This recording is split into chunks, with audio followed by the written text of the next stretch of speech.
বুড়ো বয়সেও দুর্দান্ত ব্যাটিং তাণ্ডব চালালেন মুশফিকুর রহিম। রাওয়ালপিন্ডিতে পাকিস্তানের বিপক্ষে দুর্দান্ত ব্যাটিং তাণ্ডব চালিয়ে টেস্ট ক্রিকেটে নিজের 11তম সেঞ্চুরির দেখা পেলেন এই ডিপেন্ডেবল ব্যাটসম্যান। আর সেঞ্চুরি করেই রীতিমতো বুনো উল্লাসে মেতে ওঠেন মুশফিকুর রহিম।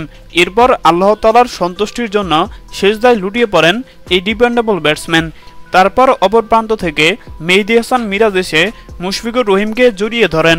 দর্শক, প্রথম টেস্টে প্রথম ইনিংসে পাকিস্তানের দেওয়া 449 রানের টার্গেট ভালোভাবেই সামলাচ্ছে টাইগাররা।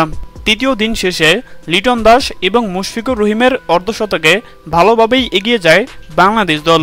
এরপর চতুর্থ দিনে লিটন দাস 56 রান করে আউট হওয়ার পর অপর প্রান্তে থাকা মুশফিকুর রহিম দুর্দান্ত ব্যাটিং করতে থাকে। ধৈর্যশীল ব্যাটিং করে সেঞ্চুরির দিকে এগিয়ে যায় এই ডিপেন্ডেবল ব্যাটসম্যান। এরপর শেষ পর্যন্ত কাঙ্ক্ষিত সেই 3 অঙ্কের ম্যাজিক ফিগারে পৌঁছে যান এই ডিপেন্ডেবল ব্যাটসম্যান।